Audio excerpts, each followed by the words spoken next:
to all our friends and supporters. I'm just going to ask everyone who's tuning on if you could please share this on your social media platforms. We'd appreciate it. I have as a guest today Yoram Ettinger, who served in the Israeli embassy in the United States in an ambassador status, uh, regularly making presentations to the highest levels of American government, American officials. He writes extensively on the U.S. Israel relationship, and that's what we're going to be focusing on right now. Uh, Yoram, there's a lot of people influential who are rabidly anti-Israel, and they have a lot of followers on social media, and they're trying to claim that Israel is a burden to the United States, to U.S. interests, and they're misusing U.S. taxpayer dollars. It's really harming the U.S. economy. Like I said, I've read your articles, and you're very clear about how the U.S.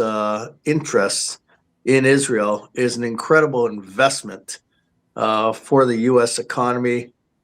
Can you please elaborate on this and dispel the myths and lies that are thrown at Israel? Well, conventional wisdom has been that the U.S. extends foreign aid, annual foreign aid to Israel, in the tune of to the tune of $3.8 billion. This is conventional wisdom, which is fully understood because it sounds logical, and it's very easy to embrace such conventional wisdom because the U.S. is the superpower. Israel is a small country. You don't have to be an expert on U.S.-Israel relations to conclude that Israel is stretching its hand for assistance. The U.S. generously dedicates $3.8 billion every year to Israel, and even currently, it's the U.S. which supposedly, ostensibly, is fighting Iran in order to snatch Israel from the jaws of the Ayatollah regime. This type of conventional wisdom, just like most forms of conventional wisdom, have a problem because they are out of touch with reality. There is a saying that the number one enemy of conventional wisdom is the march of facts. And what are the facts about the $3.8 billion? The bottom line, which I will try to substantiate, is that the U.S. does not extend annual foreign aid to Israel.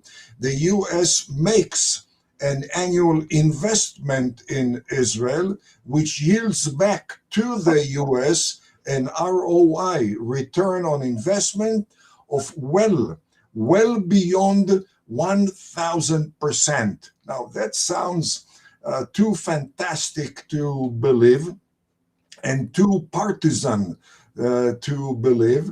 But if you conduct actual due diligence of the outcome of that investment, you realize that we are talking about well over 1,000%. For instance, the current war against Iran, just as the previous war of June 2025 against Iran, featured most prominently the US-made combat aircraft F-35, along with two other US combat aircraft, F-16 and F-15, F-35 and F-16 manufactured by Lockheed Martin of Fort Worth, Texas, and the F-15 manufactured by Boeing of St. Louis, Missouri. Why is that relevant to the return on the U.S. investment? Israel was the first country to receive the F-35 from the US for operational purposes back in 2018. At that time, in 2018, the top avionic experts in the US claimed that the project of F-35 is doomed to failure, and Israel is making a bad mistake gambling on the F-35. However, within a year, by 2019, when you look at Lockheed Martin's documents, balance sheet, you find out that from 2019, a year after Israel received it, exports of F-35 started zooming upward, surging upward. And the reason was very clear, as demonstrated in June 2025 war and in the current war against Iran. Israel has served as a showroom of the American aerospace industry in particular and the defense industry in general. The performance by Israel was very unique in its achievement. Nothing like that was ever performed by any air force since Second World War, and countries which contemplate acquiring new combat aircraft have to consider Chinese, Russian, French, British, Italian combat aircraft or American. While the Russian and the Chinese and the French and the British can try and impress potential buyers with very, very punchy type of pamphlets demonstrating the capabilities of their planes and also providing outcome of simulation games, Lockheed Martin and Boeing of the US do not need those pamphlets or simulation games.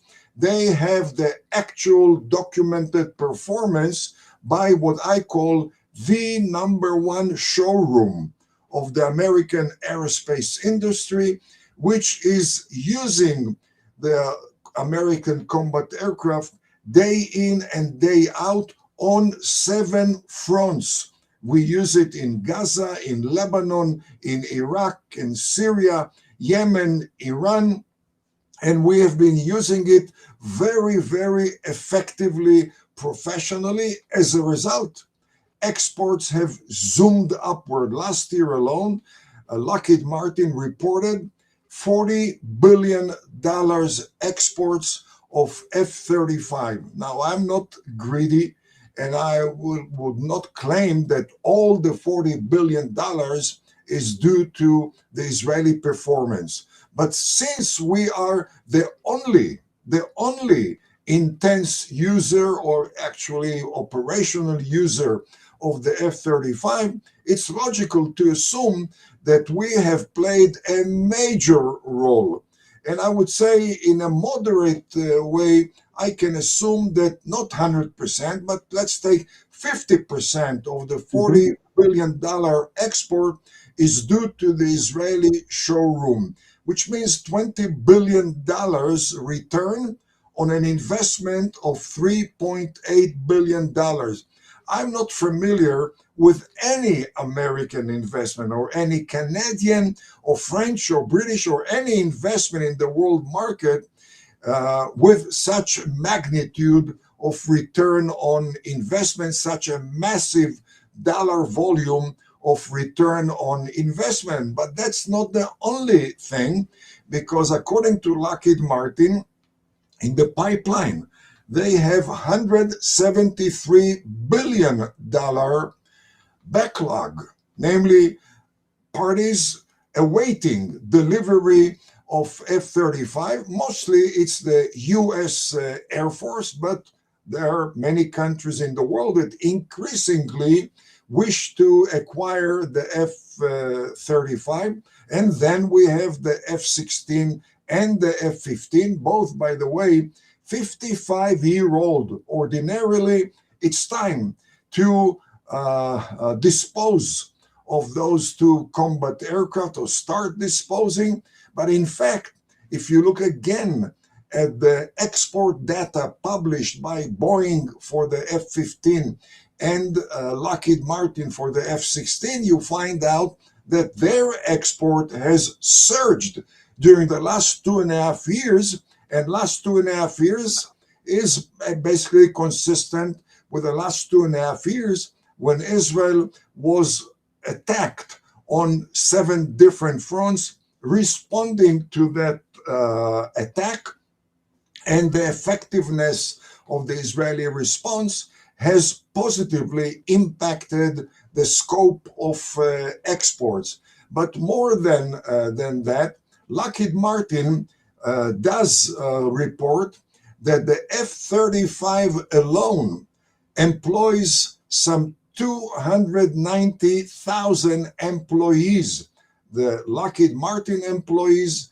and the multitude of subcontractors.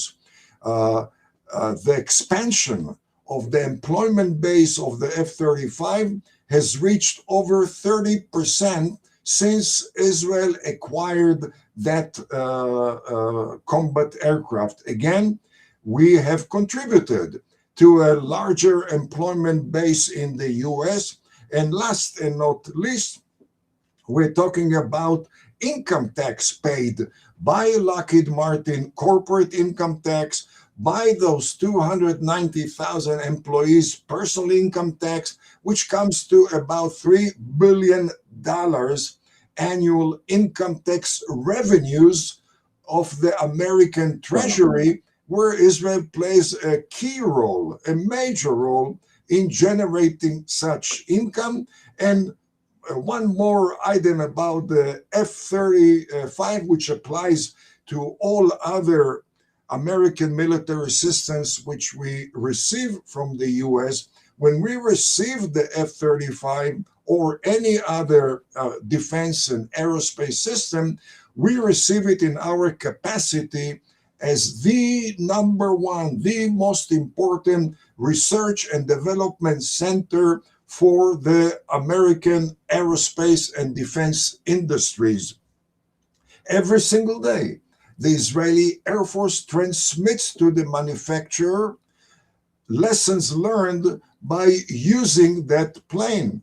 And we do it for mutual interest. We want next time to get a better generation of the F-35 or F-16 or F-15 or any of the dozens of American defense military systems which we receive from the US.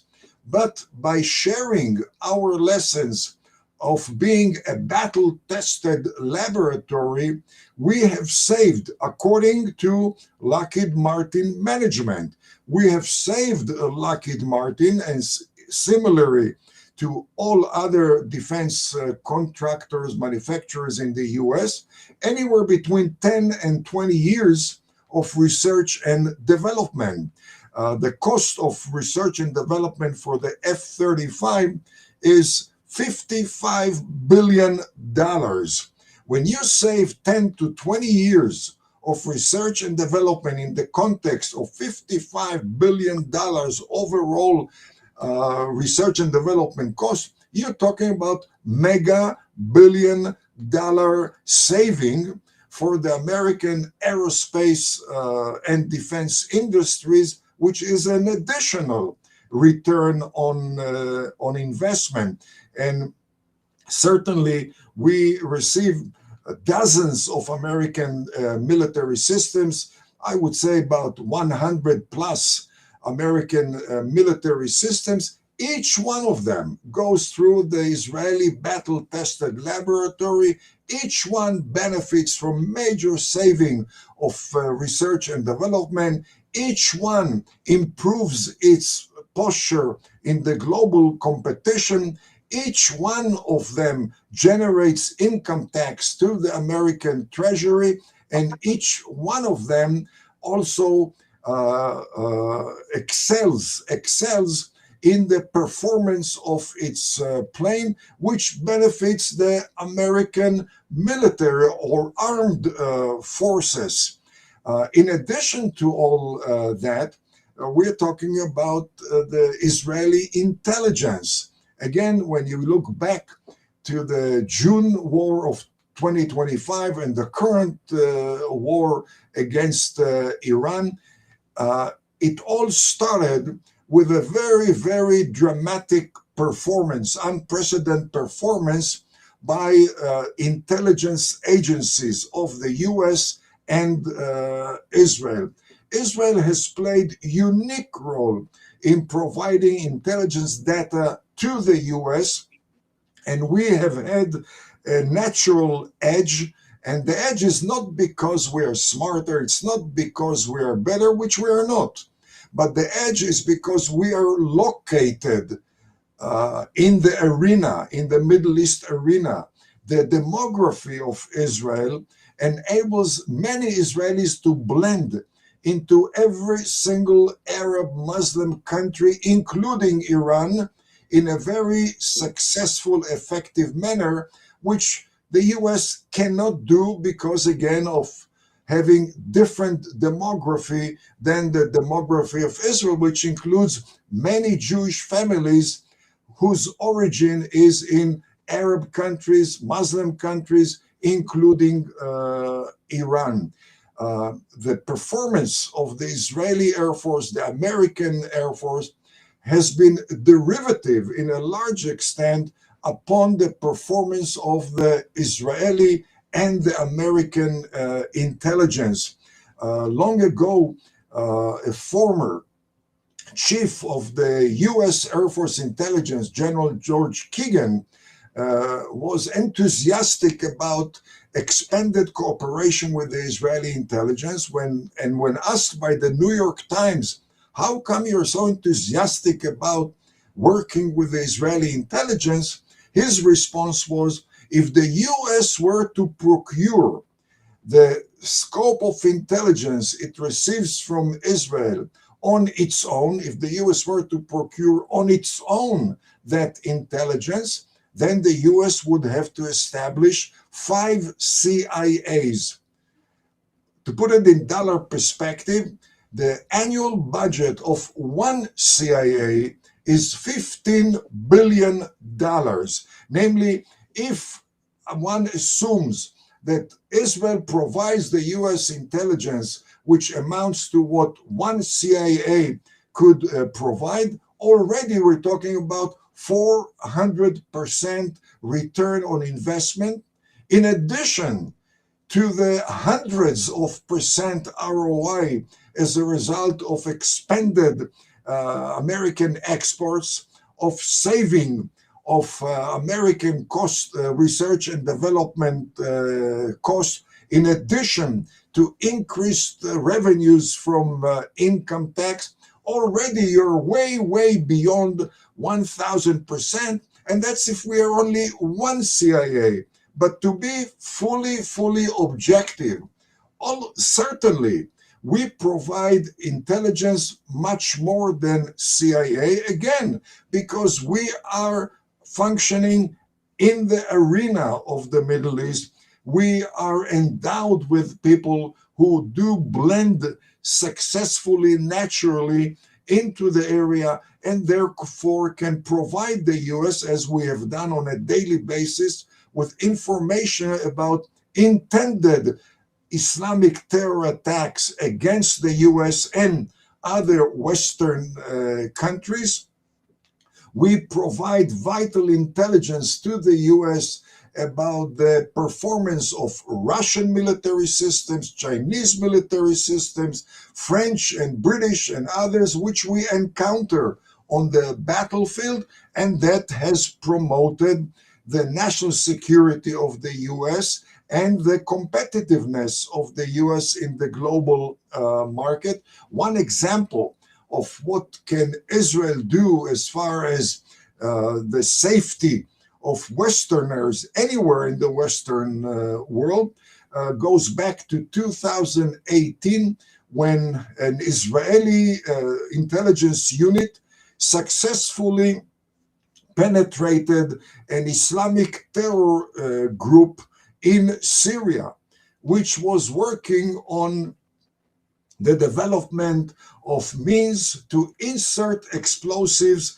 into laptops in a way which would bypass the security regulations or the security of civilian airports in the Western world.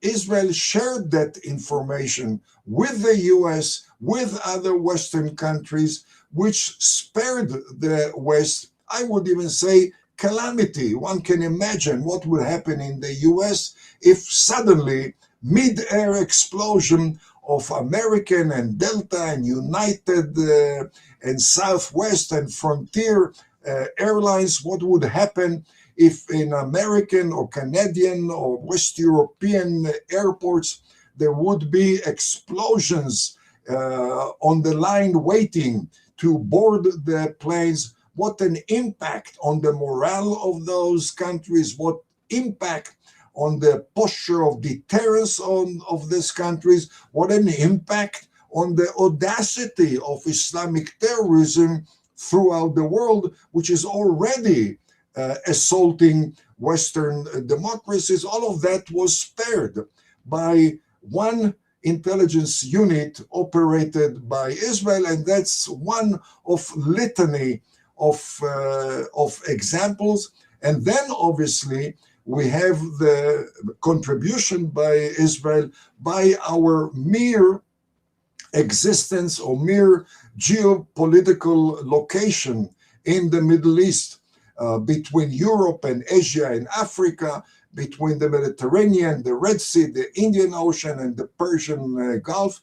And long ago, already in the 1970s, then the chief of naval operations in the US, Admiral Elmo Zumwalt, claimed that Israel was the largest American aircraft carrier, which did not require a single American on board, could not be sunk, and is deployed in a most critical area where 48% of global oil reserve are located, which is the epicenter of anti-Western Islamic terrorism, a major intersection of shipping lanes between the Far East and the Western world.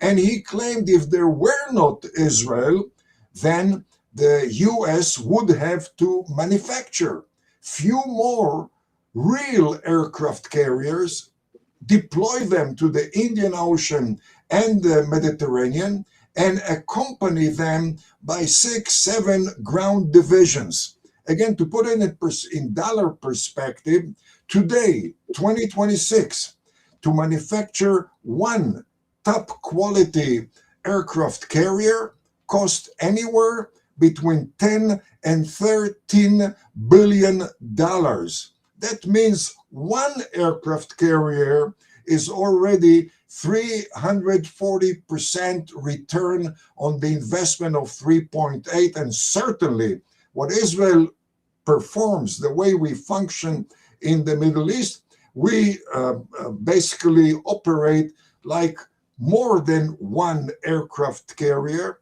To deploy one ground division from the US to the Middle East costs to maintain $1 billion annually.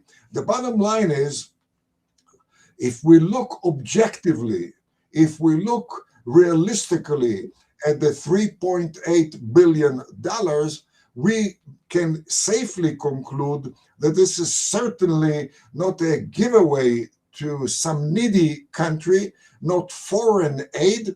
This is one heck of an investment which yields the highest ever return on any American investment.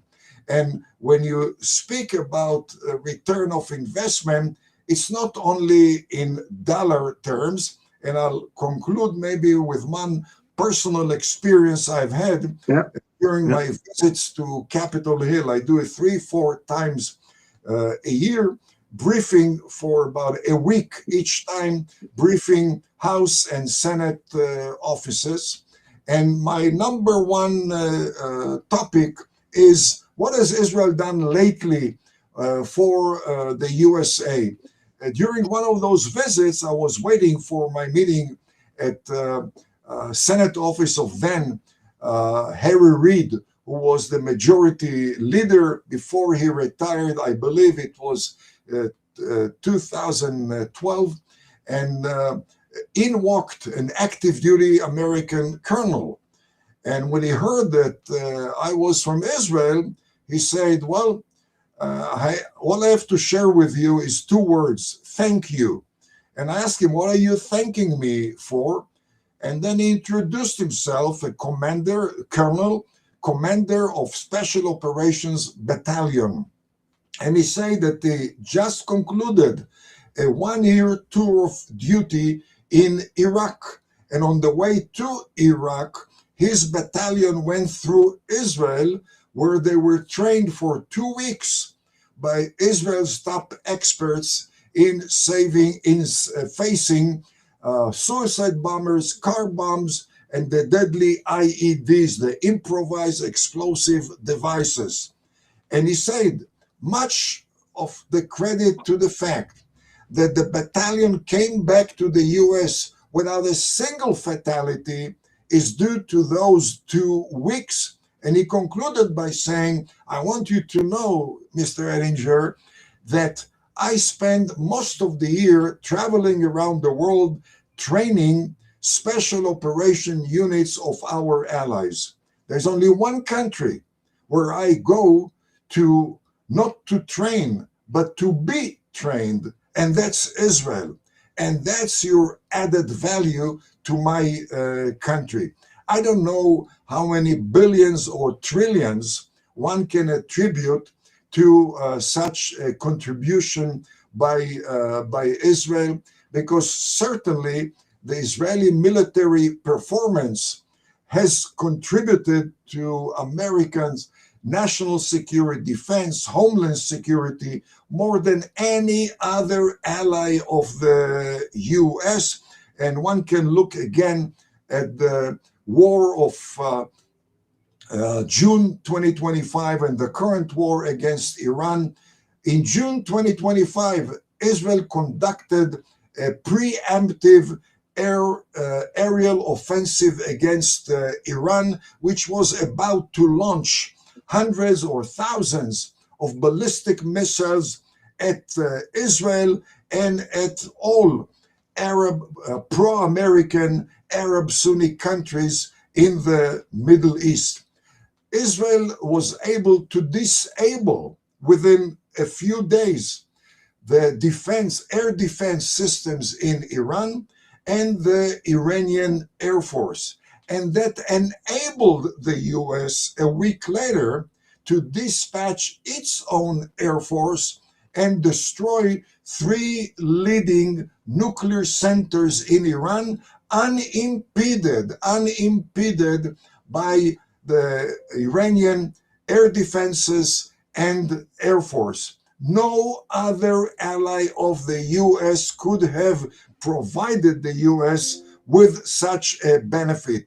None of the West European allies, neither Japan, Australia, or South Korea. It's only Israel which could do it, just like, by the way, what we have done for the US in Syria. Israel disabling dramatically Hezbollah in Syria and Lebanon literally triggered the downfall of the pro-Soviet regime of Assad, opening the door, and I would add maybe, it's a maybe now, but we certainly opened the door for a potential US entering the Syrian arena, replacing Russia.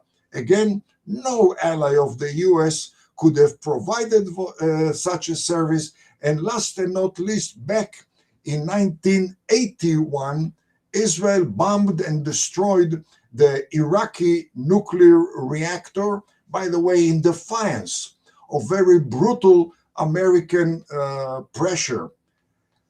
That type of operation by Israel spared the US 10 years later, in 1991, during the first Gulf War in the aftermath of the Iraqi invasion of Kuwait, that Israeli operation against the Iraqi nuclear reactor spared the US a potential nuclear confrontation in the Persian Gulf with mega trillion dollar potential damage, with many thousands potential life losses. And once again, it's only Israel that could have provided the US with such a service. And I would say that which we have done for the US defense and aerospace industry, for the US national security, for the US homeland security, we have also done for the US commercial high-tech industry today in Israel. There are 400 and even more than 400 high-tech giants from the United States. They operate in Israel research and development centers, not because of some Jewish influence, not because of some political pressure, for a simple reason of cost benefit to those companies, for simple reason of benefiting the shareholders of those companies. And that applies to Facebook and Google and Microsoft and Intel and General Electric and Johnson & Johnson and John Deere, etc., enabling those American companies to enhance their superiority in the global market. And the same benefits we have accorded the defense industry, we have also accorded to the commercial industry of the US, which highlights the relations as a two-way street relations, which benefits both countries, absolutely not a one-way street, which aims at benefiting only one country. It's 100%. But it does beg the question, when you're making your visits to Capitol Hill and you're speaking with senior politicians, and I would imagine that it's probably from the Republicans and the Democrats that you're meeting with all, because Israel would like to have strong bipartisan support across the aisle. But when Alan Dershowitz just left the Democratic Party. It's very public right now, and he joined the Republican Party, and he made statements that the Democratic Party has been sliding into obsessive compulsive anti-Israel positions. But when you're on the Hill meeting with politicians and, let's say, Democrats, and they probably say, I'm assuming, confront you with anti-Israel rhetoric, and you're making your presentation, and your presentation is 100%. What do they say in response? Well, there's no doubt in my mind that on Capitol Hill, off Capitol Hill in the US, there is a huge and unfortunate void of information. Mm-hmm. Most of the critics of Israel, most of them are open-minded people who simply do not know. And sadly, Israel, official Israel, the pro-Israel elements in the US have not made that type of presentation a top priority. Okay. On Capitol Hill, most Israelis who come there, most pro-Israelis who come there, come with a message: please vote for foreign aid. Thank you for voting for foreign aid.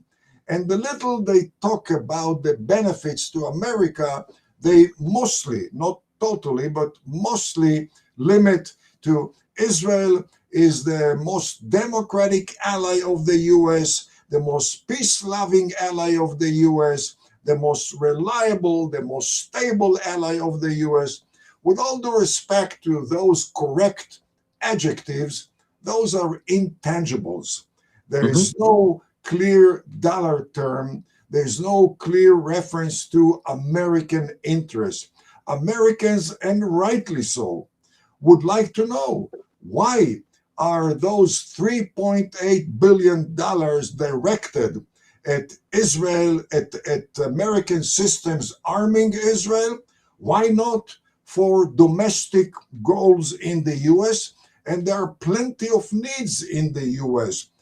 The vast majority, close to 100%, are not aware that the $3.8 billion has been a bonanza for the American taxpayer. And I believe it's the duty of Israelis and of friends of Israel who go to the Hill not to focus on please vote for foreign aid, not to focus on the term foreign aid, but to expand the awareness of American legislators. By the way, even equally and maybe more important, the staffers of those legislators, because in the US, legislators are focused almost 100% on domestic issues. That's why they are elected.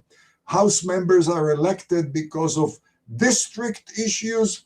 Senators are elected because of state issues. None of them is elected because of foreign policy or national security issues, and therefore most of them rely on their foreign affairs and national security staff to provide them with the proper information. And one I would say typical feedback to my presentation is, Mr. Ettinger, you're not the first Israeli to frequent my office, but you're the first Israeli who rarely mention Israel, who focuses on what's in it for America. Mm-hmm. Why don't other Israelis do that when they come to my office? The case is very, very clear, and by the way, it gets clearer and clearer and better by the day, because the US has come to realize, in order to advance its own national security interests, the US is much better off teaming up with Israel. The current cooperation with the US is unprecedented in the history of US-Israel relations. But during the last 2 years, we have had a very, very new phenomena, US vying for such cooperation in order to leverage the Israeli capabilities in order to enhance the US own performance. I've heard from many, not one and not two, many retired American combat pilots, by the way, few of them serving as members of the House in Washington. I've heard from them about the benefit of joint maneuvers between the American and the Israeli air forces. And the issue which intrigued me the most was when those retired American combat pilots explained to me, Israeli pilots fly every single day under the do or die state of mind, because even if they take off for training, due to the very narrow waistline of Israel, once you take off, you are within potential radar and missile range of an enemy in the Middle East. And when you are within the potential radar or missile of one of your enemies, you have to fly under do or die state of mind, which means more daringly and more innovatingly, which Americans rarely experience, maybe few days during their entire career in the Air Force. And as they told me, when they participate in those joint maneuvers, they spend most of the time watching the Israelis maneuvering the American combat aircraft, because they have never witnessed such daring and innovative way of maneuvering the American aircraft, and that has enhanced dramatically the battle tactics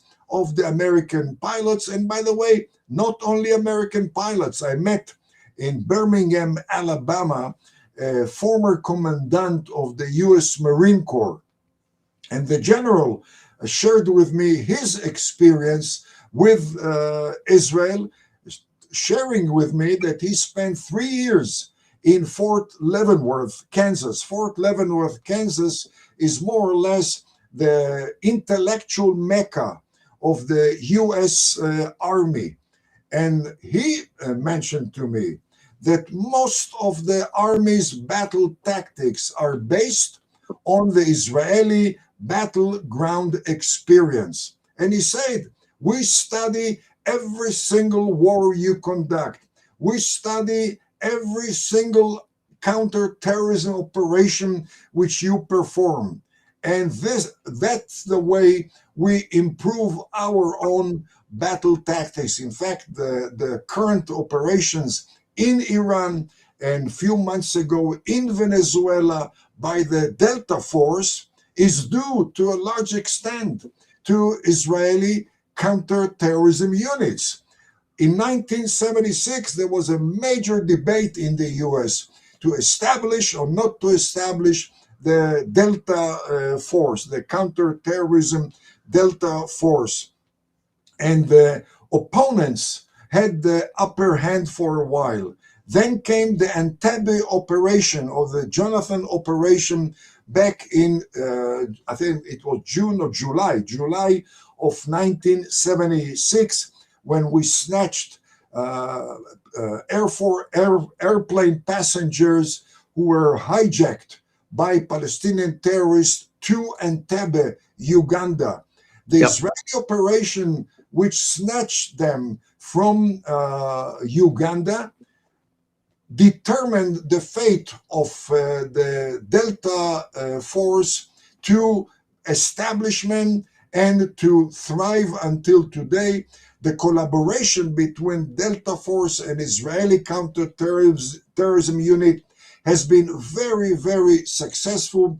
The collaboration between the American Navy SEAL and the Israeli Naval Commando has been terrific, as one can hear talking with one of the American congressmen who happens to be a former commandant of the U.S. Navy SEAL. And those are only few of the litany of examples of what has Israel done lately for America, which documents the fact that we are not recipient of foreign aid.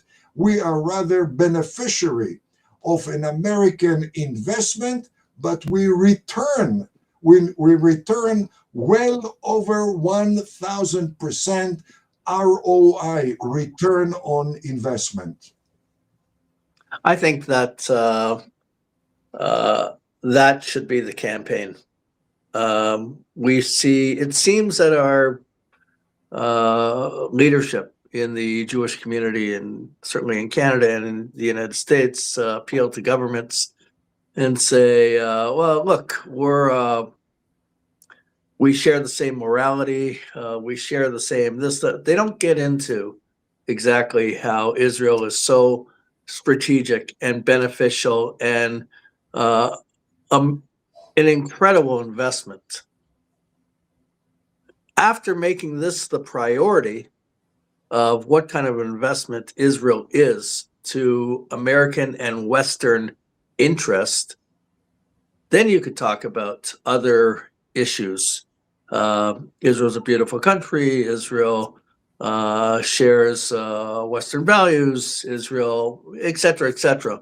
But the priority should be exactly what you were saying from the interest point of view, how it benefits jobs in the United States, how it benefits the American Army preparedness on the field, and explained in dollars and cents how it does, that it's a very small investment the United States has in Israel that explodes astronomically. By the way, Mayor, when you talk about small investment, you can compare it to the annual American investment in maintaining military bases in West Europe, roughly $35 billion annually, in addition to some 80,000 American soldiers. One has to ponder plenty of time to think about any benefit that has rendered the USA compared to Israel, which Right. does not have American military bases on the soil of Israel. I hope will never have American military bases in Israel. We should rely on our soldiers, not on American soldiers. But the return on the $3.8 billion to Israel compared to the $35 billion to West Europe, the return is dramatic, and dwarfs anything which NATO has ever done, not only for the US, for its own national security. I think President Donald Trump made that recently very clear also in his criticisms of NATO. He was asking NATO to help in this war against Iran. They're invisible. And the president was very clear that Israel stood shoulder to shoulder with the United States. And he even compared it to a big brother and a little brother. And it's remarkable. It seems that President Donald Trump, who his whole life has been a businessman, he gets it. He understands that.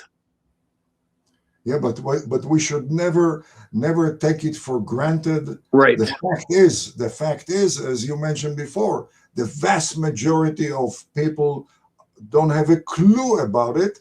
And I can add that the vast majority of legislators on Capitol Hill in Washington don't know much about it. Even friends of Israel. I remember walking into the office of one of the very, very friendly senators. He shook my hand and he said, "Yoram, you're in a very friendly office. I always vote for foreign aid."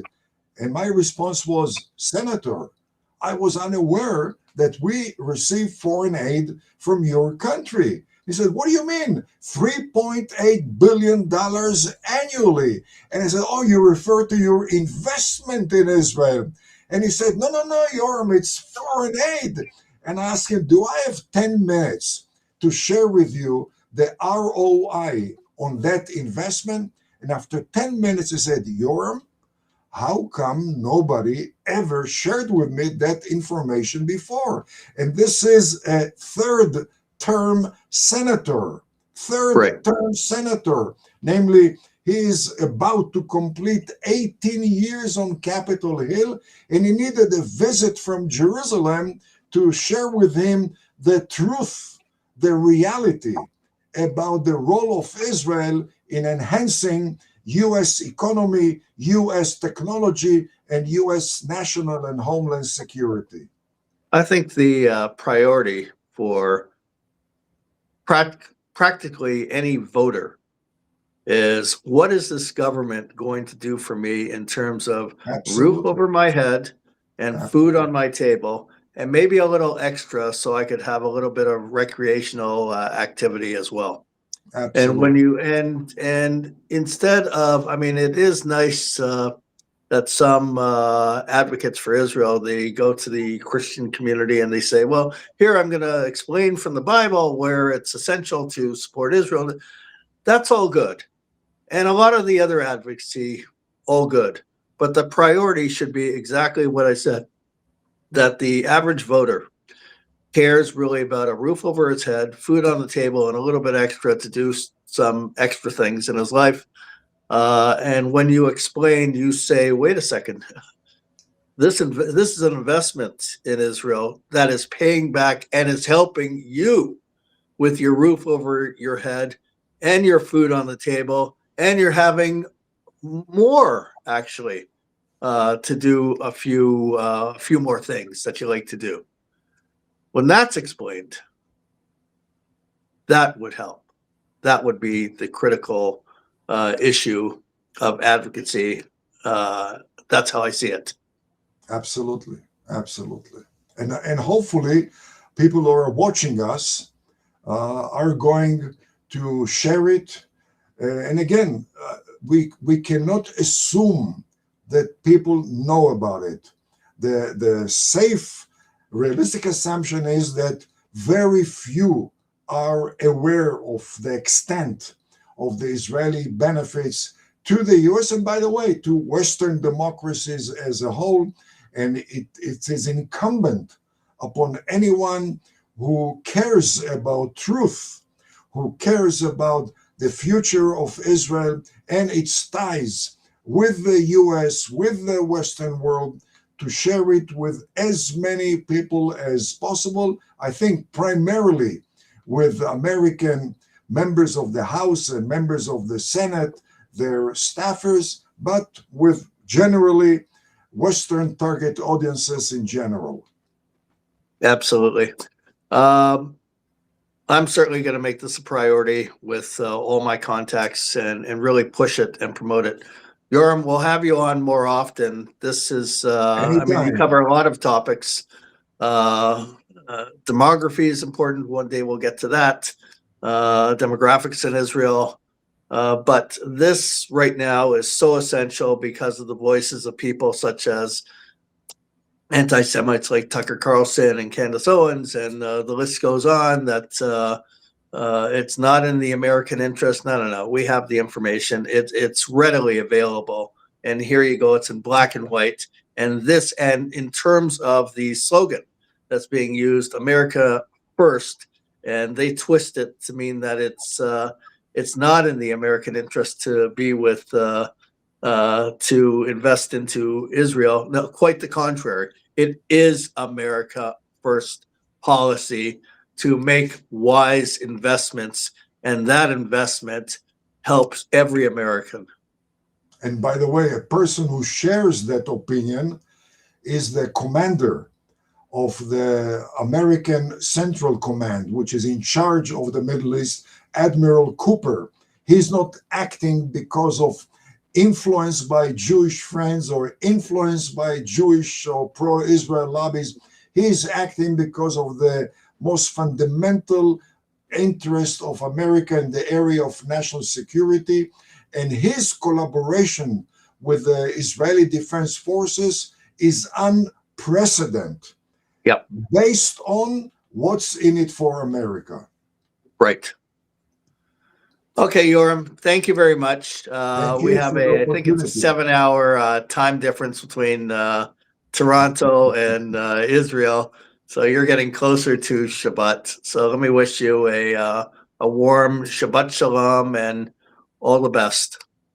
Shabbat Shalom, and thank you very much for everything you're doing to highlight reality and expose misinformation and misrepresentation. Thank you very much. Shalom, shalom. Shalom.